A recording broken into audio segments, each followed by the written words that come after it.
Seja muito bem-vindo, seja muito bem-vinda. Você está aqui no programa Lance 8020 e nos próximos vídeos vai ser um episódio que vai falar sobre financiamento imobiliário. E nós trouxemos aqui um super especialista nesse assunto, que é o Gilberto Mello, e ele vai falar pra gente várias dicas. Entre elas, que vai estar nesse episódio aqui, ele vai falar como é que você faz para economizar em um contrato que ele já está ativo. Ele vai te dar uma estratégia de como que você faz isso. Então, se você quer saber dessa e outras informações, bora lá pro conteúdo. E hoje a gente está com um vídeo aqui inesperado. A gente está gravando aqui hoje, domingo. A gente conseguiu, né, ter uma pessoa aqui que vai passar a experiência dele. Eu vou falar um pouquinho sobre ele.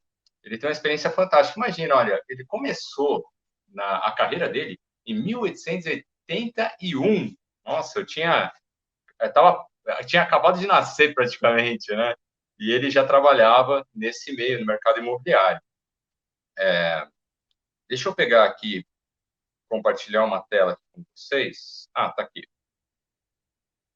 Então, a gente vai receber aqui o Gilberto Ribeiro de Mello. O Gilberto, ele é especialista em crédito imobiliário, ele é economista com MBA em Planejamento Estratégico de Marketing pela Fundação Getúlio Vargas, e ele trabalhou durante só 35 anos na Caixa Econômica Federal, e ele foi gerente nacional de administração de créditos habitacionais. Ou seja, a gente vai estar falando com a pessoa, olha aqui, gerenciava ali, ó, no ponto extremo ali, a questão da habitação. E ele é fundador do portal Clique Habitação.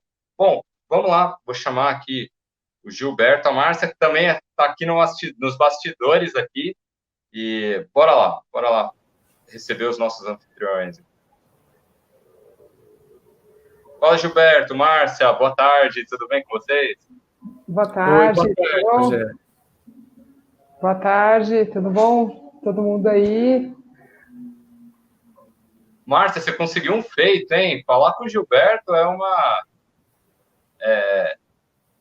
uma satisfação enorme, hein, Márcia? Ah, eu que o diga, viu? Eu trabalhei com ele só uns 20 anos, né? Eu entrei na adolescência lá na Caixa, né, Gilberto? Eu era uma molequinha, né? Brincadeiras à parte, né? Mas trabalhei com o Gilberto exatos 20 anos. Foi em 2000 que a gente trabalhou junto, né, Gilberto? Isso. Lá na agência Pinheiros, né, que agora é Pedroso de Moraes, mas era Pinheiros. E a gente trabalhou lá, foi muito, muito rico, né? Eu tinha acabado de entrar na Caixa, né? E tive a oportunidade de trabalhar com esse grande mestre aí, que é o Gilberto. Obrigado. Espero passar para vocês algumas dicas, informações aí, né? E espero ser útil para todo mundo que está interessado no mercado imobiliário. Com certeza, vai ser muito útil. Na hora que a gente fala de financiamento imobiliário, quantas variáveis existem, né? Parece um negócio simples, mas na hora que você vai pegar a particularidade de cada um tem, né, uma particularidade, né? Exatamente. Assim, o importante, né, a pessoa fazer uma boa simulação das condições de financiamento, né? Verificar essas variáveis todas aí, né? E fazer a melhor escolha, né? Então, a gente vai falar um pouquinho hoje sobre isso aí, né? Sobre as possibilidades, né? É bastante coisa, não sei se vai ser possível falar tudo hoje, né? Mas o que ficar faltando, não vai faltar oportunidade, né? É verdade. Show de bola. Deixa eu passar os slides aqui.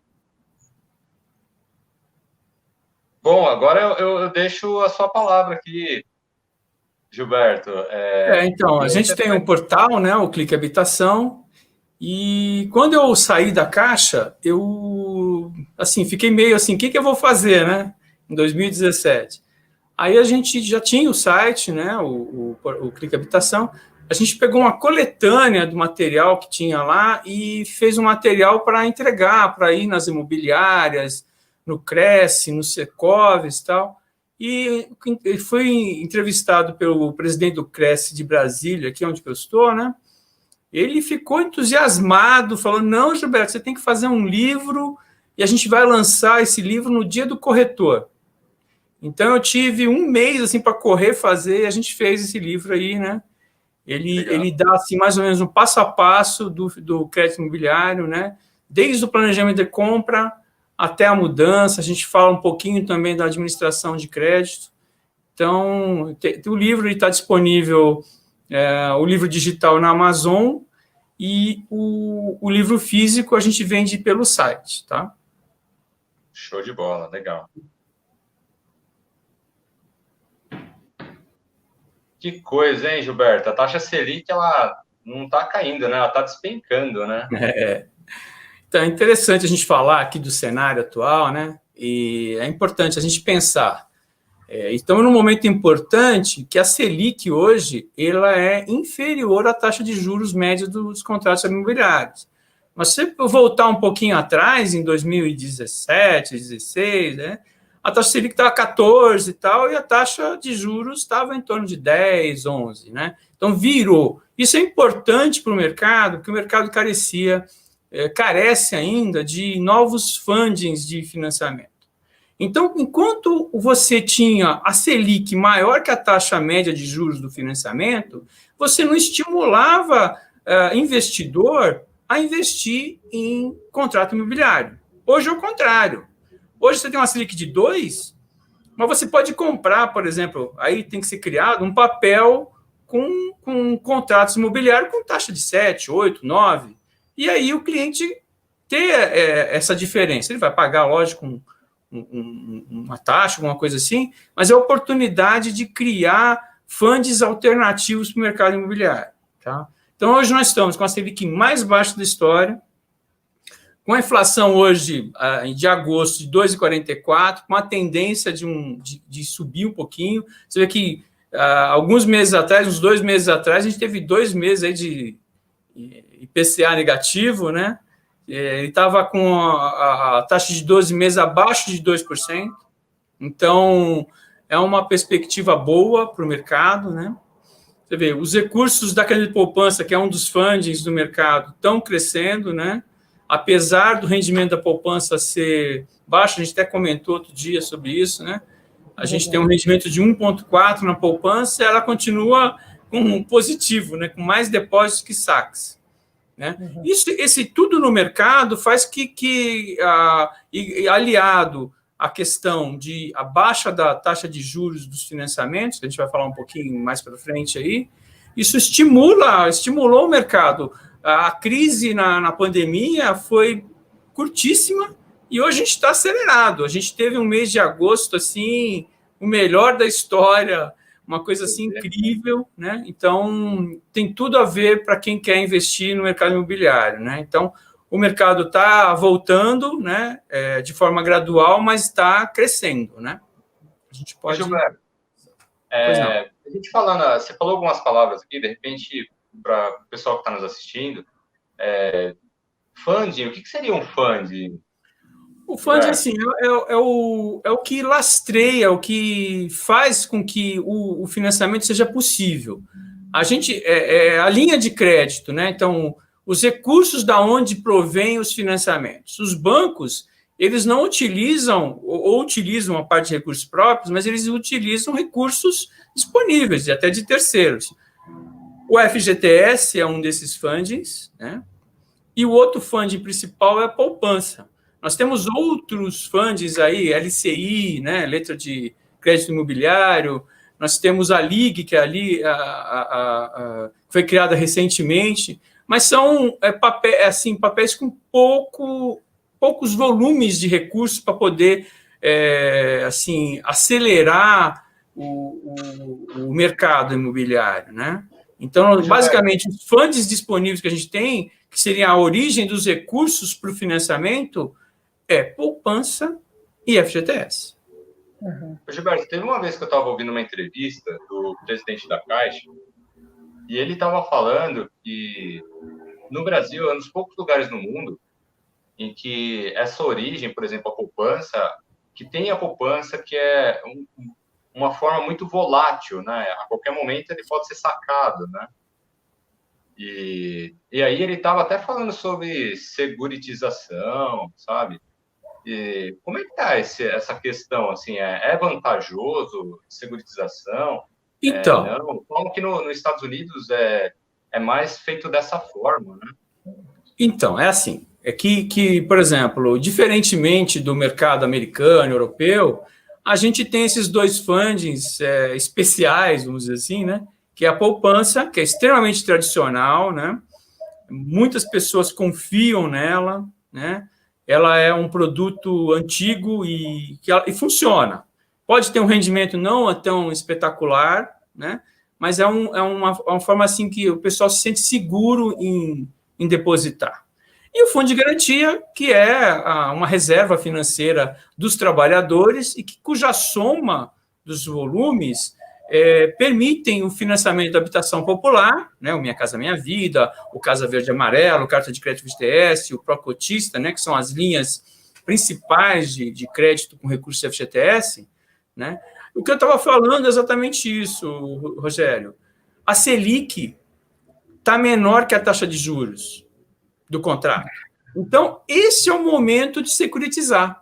O que é a securitização? Você pega uma linha, por exemplo, de contratos da Caixa, ou do Itaú, ou do Bradesco, ou de qualquer banco, você monta um fundo, um papel lastreado com aqueles contratos, e você vai no mercado e oferece aquilo para o investidor. Ele vai ter uma taxa de juros do contrato que hoje a média está em torno de 7%, mas tem papéis lá com 10, com 9, com 8, com 7, 7,5%, né? Então ele vai ter um rendimento nesse papel superior à Selic hoje. Então, a grande vantagem que a gente tem hoje com o mercado mais assim equilibrado, né, é isso, ou seja, o investidor vai poder, desde que sejam criados esses papéis, lógico, né, ainda está muito embrionário esse processo de securitização. A gente tem que, assim, que nem de uma paródia do livro, desmistificar um pouquinho isso, assim, universalizar mais essa questão, né, e permitir que investidores, até comuns, né, como a gente tem hoje nos fundos imobiliários, né, que virou o boom de mercado hoje, né, você permitir que se crie papéis lastreados em contratos e você possa securitizar. O banco pega esse valor, ele monta um papel lastreado naquilo e vende. E aí, o que ele faz com o dinheiro? Ele pega aquele dinheiro, né, e reaplica no mercado. Né? Isso que é a securitização, mais ou menos isso. Né? Ou seja, você utiliza o mercado financeiro para criar novas fontes de recursos, porque os recursos são finitos. Né? Como você bem falou, a poupança, a qualquer momento, hoje nós estamos num momento favorável. Mas, por exemplo, alguns anos atrás, em 2017, a Caixa teve dificuldades, porque a Caixa, diferentemente dos demais bancos, ela aplica todos os recursos disponíveis na habitação. Né? E o banco privado, né, não quero falar mal de banco privado aqui, né, mas assim, ele aplica o mínimo necessário de acordo com a legislação. A Caixa aplica mais do que o mínimo. Ela aplica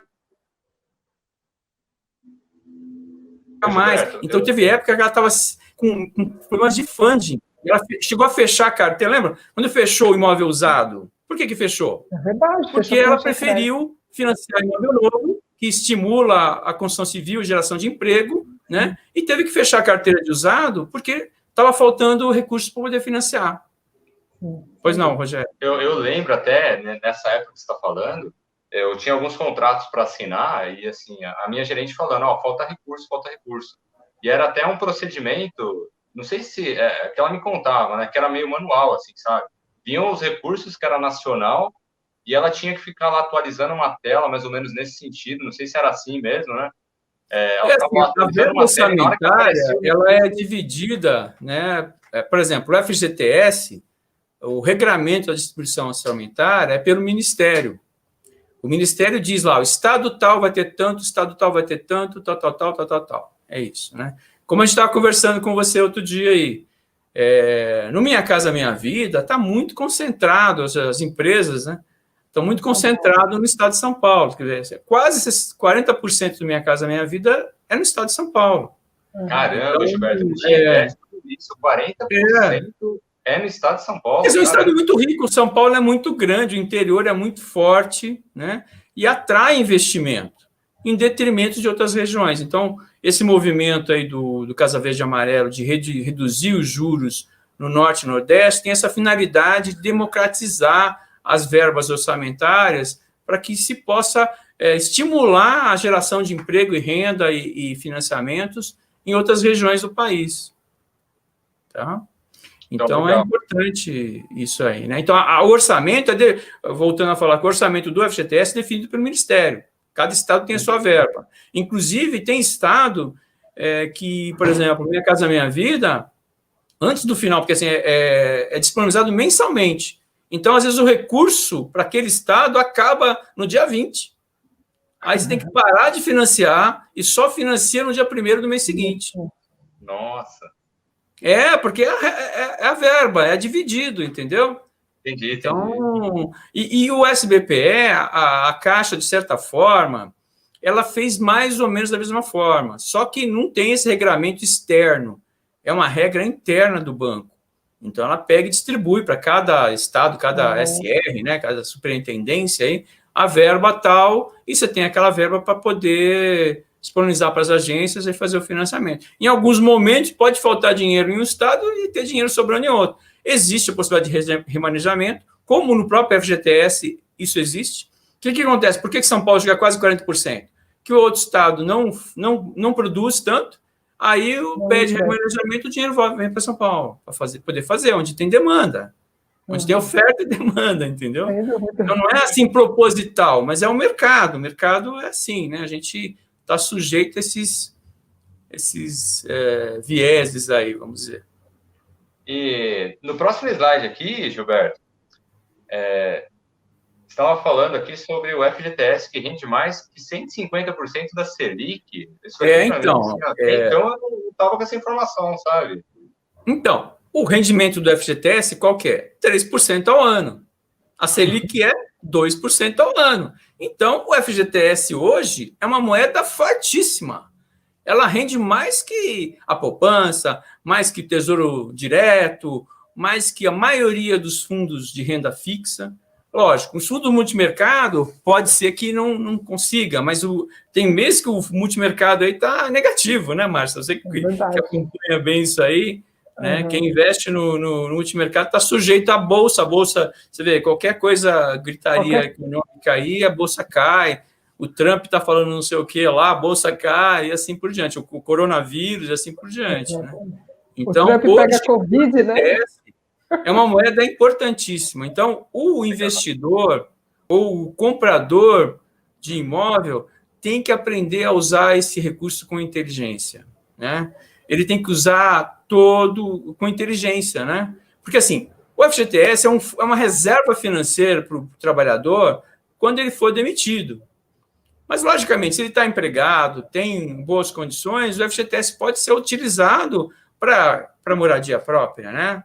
Então, essa é a grande diferença. É uma moeda importante hoje, mais importante. Todo mundo desprezava o FGTS e hoje é a melhor aplicação assim, do mercado financeiro, que você não tem risco nenhum, não tem imposto de renda nenhum, e tem rendimento de 150% da Selic. Qual o investimento hoje que tem isso? Nenhum. Leilões de imóveis supera, viu? Só leilões. Ô, Gilberto, você colocou um slide aqui que eu achei fantástico essa informação. Você colocou aqui, ó, as modalidades de financiamento imobiliário. Isso daqui a gente vê informação a rodo na internet, sabe? Você fica até meio confuso. Onde que é verdadeira essa informação, né? Isso aqui muda a todo momento, né? Esse slide aqui, ele tá no portal lá, a gente procurou fazer exatamente porque muita gente perguntava, tinha essa dúvida, né? Então, foi a Patrícia até que criou esse resumo aqui, né? Então, pegou cada modalidade aqui de financiamento e fez um resumo para eu entender. Então, a gente falando um pouquinho de cada linha. O Minha Casa Minha Vida, que hoje é o Casa Verde e Amarela, ela é somente para imóvel novo. e tem as faixas de renda. Tem a faixa 1, que a gente nem considera financiamento, né, que nem está relacionado aqui, que tem um subsídio de 90%.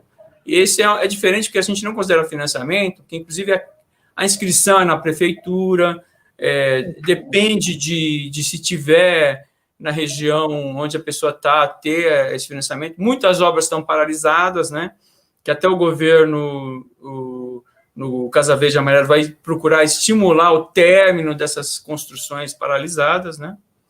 E a gente tem as faixas de mercado, que a gente chama, né? A faixa 1,5, que é de renda até 2.600. A faixa 1,5 foi criada justamente para, como a faixa 1 estava parado, assim, as obras não estavam andando, o mercado sugeriu isso para o governo e foi criada essa faixa. Ela tem um subsídio maior e é para uma faixa de renda menor, tá?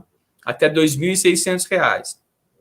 A faixa 2 até R$ 4.000 e a faixa 3 até R$ 7.000. Foi criado também uma linha, não sei se vocês lembram, aquele que ia até R$ 9.000 de renda, tal. Uhum. Só que aquilo lá, na realidade, não funcionou, não aconteceu de fato, né? Que era uma linha que você podia financiar até 300 mil, com a taxa um pouquinho maior, e renda até 9 mil. Não funcionou. Eu nem coloco isso quando eu falo, porque, na realidade, não funcionou. Ele ficou só na teoria, não entrou para a prática, tá? Uhum. Aí a gente tem as taxas de juros, né, que diferenciam pelas taxas, né? E o valor teto de imóvel é 240 mil, mas depende da região.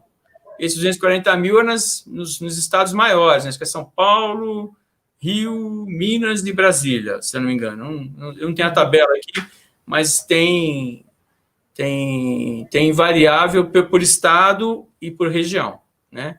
O prazo máximo de financiamento em qualquer linha com recurso da FGTS, né, é 360 meses. Né? Então, não existe, que nem no SBPE, até 420 meses, é só 360 meses. Né? Isso é um cuidado especial, né? Quem faz financiamento, e às vezes assim, ele faz no prazo máximo, aí depois ele tem algum problema que é possível, né? Em 20, 30 anos, você não ficar desempregado, você não tem um problema de saúde, você não tem uma doença na família, e aí fica limitado, porque se você faz em 360 meses, por exemplo, no Minha Casa Minha Vida, ou no Carta de Crédito FGTS, ou no Procotista, você não consegue mais dilatar o prazo do financiamento, não tem como. Então, depois a gente vai falar com mais detalhe, mas isso é uma dica importante, né? Se você fizer no prazo máximo, se você um dia precisar renegociar e ampliar esse prazo para diminuir a prestação, não vai ser possível. Né? Então, isso é uma dica importante. Oi, fala, Rogério. Minha Casa Minha Vida só mudou de nome, então, agora é Casa Verde e Amarela, é isso? O Casa Verde e Amarela, ela, então, criou, basicamente, taxas de juros diferenciadas e menores para a região Nordeste e Norte do país. Ele vai mexer também com regularização fundiária, né? Ou seja, quem tem imóvel regular, poder regularizar, que isso é importante também, você ter escritura, né? Isso quer ser legal, essa é uma ação legal. E vai também ter para mais baixa renda a questão de uma reforma, a pessoa tem a casinha dele lá, ele poder fazer um quartinho a mais, alguma coisa assim, ou uma reforminha, colocar saneamento, água, né? Água, essas coisas assim, vai ter também, né?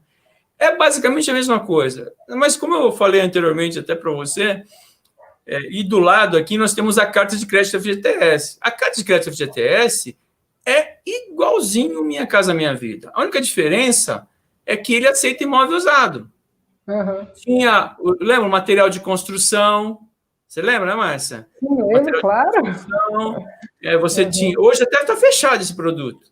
Tá? Estão querendo relançar, mas tá fechado. Né? Você podia fazer reforma e tal. Então. O Construcar também, né? O Construcar já é outra linha, uma linha comercial. Não é do FGTS, com certeza, mas tinha essa opção também. Isso, Então, o Casa Verde e Amarela, ele veio com esse viés, assim, de tentar, mas é mais ou menos o mesmo produto. Vai ter algumas diferenciações de taxas por região e vai também incluir a regulação fundiária e pequenas reformas para baixa renda, que eu acho que também são coisas legais, né? Ô, Gilberto, para se enquadrar dentro do pró-cotista, qual que é, assim, a pessoa ela tem que ter sido CLT em algum momento, ela não precisa ter sido CLT? É a mesma regra do uso do FGTS. Você tem que ser cotista, né, do FGTS, para você... ou você tem 3 anos, né, de depósitos, né, ou seja, não precisa ser na mesma empresa, pode ser em empresas diferentes, né? Mas ou você tem pelo menos 10%... Oi, desculpe. Tem que estar com conta ativa ou não? Pode estar inativa? Não necessariamente. Você tem que ter 3 anos de trabalho na CLT com depósito no FGTS. 36 depósitos de FGTS. Você pode estar desempregado hoje, mas você pode ser pró-cotista que já tem a conta. Né? Por exemplo, se mudou a condição, a pessoa, por exemplo, ele é autônomo hoje, ela pode... Mas ele já teve isso? Pode. Legal. É que hoje o pró-cotista, né, com a taxa de juros que está, não compensa.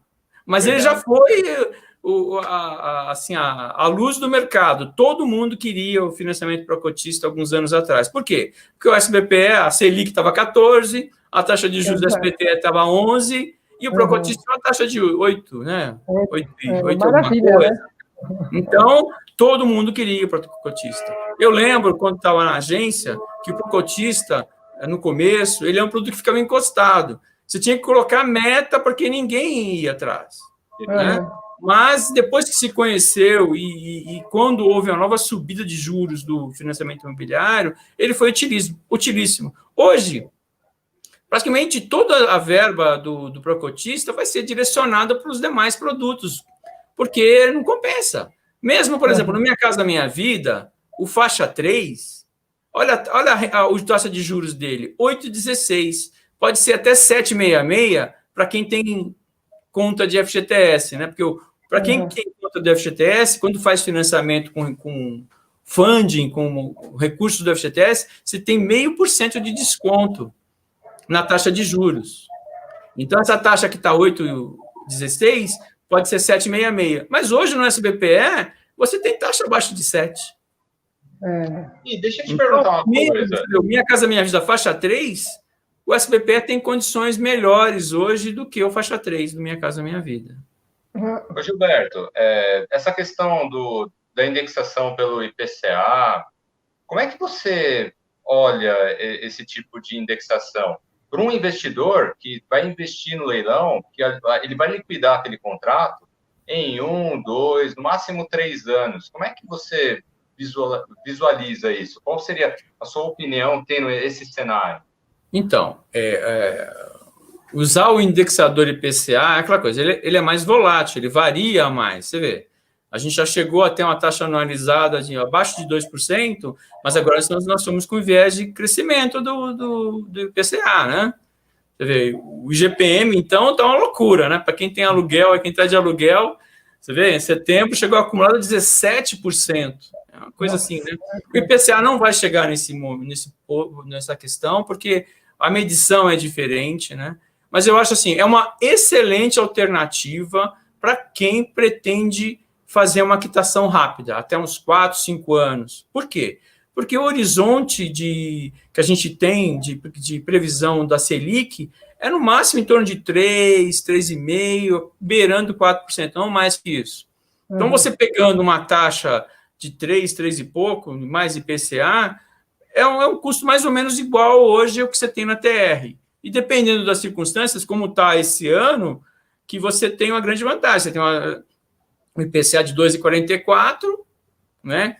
Se você pega 3%, você somando os dois, dá bem abaixo do que é oferecido com a TR, né? Que hoje a TR ela está zerada, mas se a Selic voltar a subir, ela vai voltar também a ter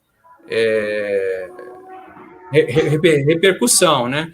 Na minha opinião, Rogério, já que você perguntou, eu sou economista, então a minha fundação assim, de aprendizado assim, em economia é que o governo já perdeu mais do que a oportunidade de desindexar a economia. Não devia ter uma indexação a índice.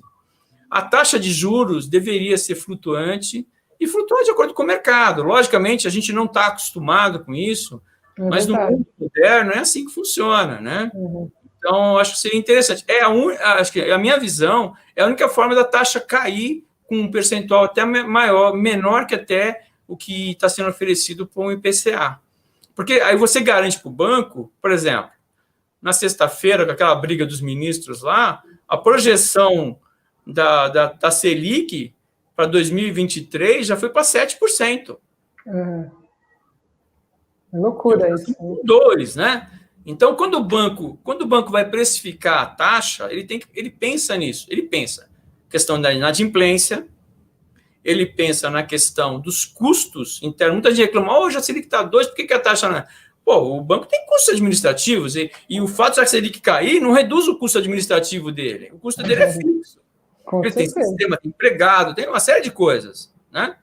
E tem a inadimplência, que toda vez que você inadimple o contrato, contabilmente, depois de um certo tempo, não vou me detalhar muito assim, o banco tem que provisionar valores. O cliente muda o rate. Gilberto. Oi. Isso que eu queria te perguntar. Me veio essa pergunta em mente aqui, ó. Me contaram uma vez eu estava conversando com uma pessoa da Gilier, Gilberto. Ele me contou uma informação que eu queria que você me explicasse em detalhes. Ele falou assim, ó, quando um banco ele empresta dinheiro, ele tem que provisionar aquele empréstimo como se fosse um calção. Aí ele deixa calcionado aquele empréstimo e se ficar inadimplente, ele tem 2 problemas. Ele tem o dinheiro está calcionado e ele tem a inadimplência. É isso mesmo, Gilberto? Isso, é assim. Você tem o capital. Aí tem já ouviu lá em Basileia, né? Na regra de Basileia. Então, a partir de 2008, a crise financeira, lá, o subprime e tudo, começou um regramento assim, enorme. E o Banco Central começou a disciplinar essa questão. Então, toda vez que o banco empresta um valor, ele fica lá, ele fica limitado ao capital que ele tem. Então, por exemplo, também naquela época de 2016, 2017, a Caixa teve problema de capital. Ela tinha dinheiro, mas ela não tinha capital disponível para poder emprestar. Porque tem o regramento do Banco Central. Então, se você vai emprestar, como você disse aí, como o colega da Gilier disse, você fica lá, você tem que fazer uma reserva daquilo lá no seu balanço. E você pode emprestar no máximo um percentual X lá do capital. Entendi. Então, é meio engessado. Por exemplo, outro fator que tem, a cota. Lembra, alguns anos atrás, a Caixa emprestava até 90% no saque. Lembram disso? Uhum. E a Caixa passou a emprestar só 80%. Eis a questão. É a mesma coisa, é compliance. Porque se ele emprestar 90%, o Banco Central considera mais risco. Então, ele tem que provisionar mais. Se emprestar até 80%, ele provisiona menos. Então, por isso, é uma questão contábil. Então, se a Caixa emprestasse 90%, ela vai ter menos dinheiro para emprestar para outras pessoas. Então, como a Caixa tem o objetivo de emprestar para o máximo de famílias possível, ele optou por reduzir o percentual. Às vezes as pessoas não sabem desses detalhes assim e ficam lá reclamando da Caixa, mas a gente que trabalhou lá sabe que o banco se esforça no sentido de poder fazer o máximo de empréstimo para a comunidade, né? Não vou dizer que o banco é santo, não, o banco está lá para ganhar dinheiro, mas tem esses detalhes aí que nem todo mundo sabe, né? Esses provisionamentos, esse regramento, assim, eu não sou um profundo conhecedor, viu, dessa parte contábil, porque é contábil isso, tá? Então, mas a gente, como, assim, aconteceu esses problemas de ficar sem recursos para financiar, a gente acaba tendo que ir atrás das informações e a gente acaba ficando sabendo, né? Então, tem isso. Você tem que aprovisionar, e aí, dependendo do rating do cliente, você aprovisiona mais também. Então, por exemplo, o rating A, você aprovisiona pouquinho, mas o rating H, que é o último, é 100%. Aí acaba com o teu capital lá também, entendeu? Consome capital. É prejuízo. Ô, Gilberto, então...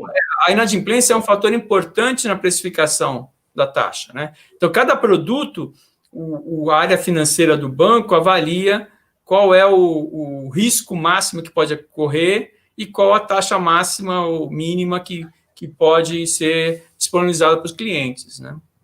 Não sei se Então, esclareci Gilberto, isso aí. olha só quanta evolução a gente foi tendo. Nossa, se eu pegar a sua experiência, por exemplo, aí, que é mais de 30 anos, quanta mudança você não viu, né?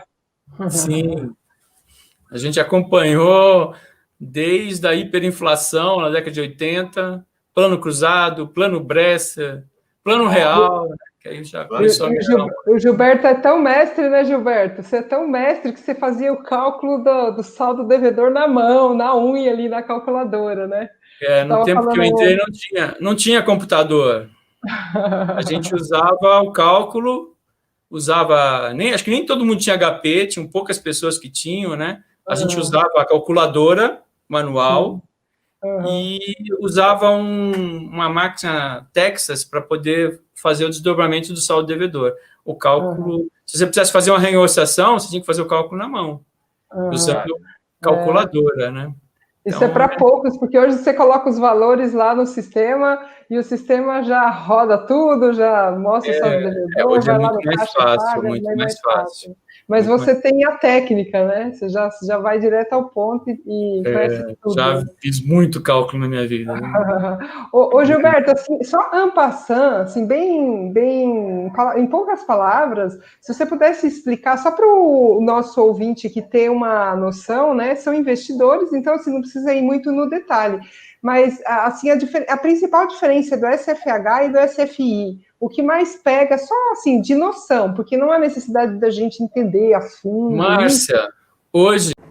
No próximo vídeo você vai ter essa informação sobre qual a diferença do SFH, do SFI, entre outras informações. Essa informação, para algumas pessoas, pode fazer uma economia de R$1.000 por mês. Eu não sei quanto que você paga, de repente, de prestação. Se você utilizou essa metodologia para poder arrematar imóveis em leilão, ou se não, se você tem realmente um contrato ativo e você quer ter essa economia, ainda mais agora, as taxas de juros estão excelentes, é agora de você ir rumo à baixa dos juros. Então, se você quer saber sobre essas e outras informações, nesse episódio você vai ter com o Gilberto. O Gilberto, né, vários anos aí de experiência. Então, bora lá para os próximos vídeos. Se você não é inscrito aqui no canal, se inscreve aqui no canal. Se acha que já merece lá o seu joinha, deixa lá o seu joinha e até o próximo vídeo. Forte abraço, até mais. Tchau, tchau.